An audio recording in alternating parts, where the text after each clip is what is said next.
J'ai dit, mais vraiment, aïe, aïe, aïe.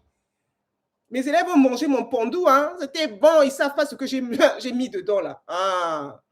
Ils ne savent pas ce que j'ai mis. Je les ai nourris jusqu'au pandou, jusqu'au sakasaka. Vous avez vu des enseignants qui nourrissent leurs élèves jusque dans la matière. Jusque dans la matière. Ah. Pourtant, ils étaient là, ils ont vu, hein, ils ont vu, mais ils n'ont rien vu. Aïe, aïe, aïe. Bref, laissez-moi là, je suis en train de m'amuser un peu toute seule.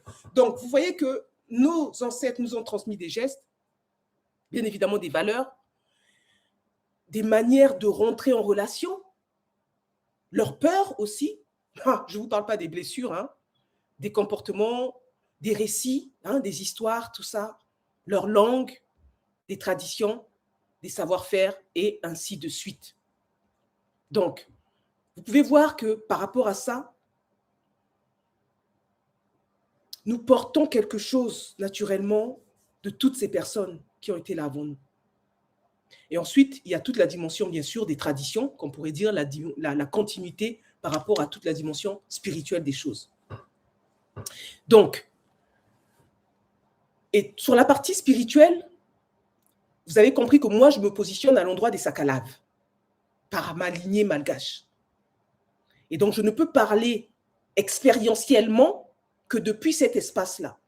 Mais si vous allez, par exemple, dans telle région, donc tel pays en Afrique, dans tel pays en Afrique, et ainsi de suite, il va y avoir des cosmogonies qui ont un regard, on va dire, pas différent, parce que c'est une même source, il y a une même source derrière. C'est juste la manière dont c'est dit. Imaginez un arc-en-ciel, c'est l'arc-en-ciel, mais certains vont avoir le rouge, d'autres le jaune, d'autres le vert, d'autres l'indigo, et ainsi de suite.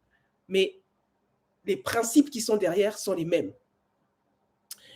Alors, est-ce que vous avez des questions? Donc, comprenez, mais vous pouvez poser des questions en même temps. Comprenez que tous les morts, comme je disais tout à l'heure, ne deviennent pas nécessairement des ancêtres.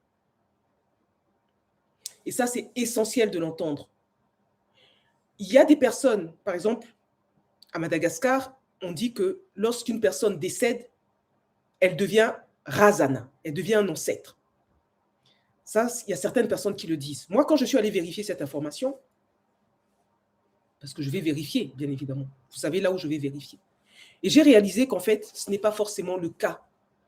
Mais la personne qui m'avait parlé de ça, elle parlait de manière générale. Pourquoi? Je ne vais pas rentrer dans les détails profondément là-dessus parce qu'il faudrait que je vous donne d'autres choses pour que vous compreniez d'où parlait la personne et que de là où elle parlait, par rapport à tous les rituels qui sont faits.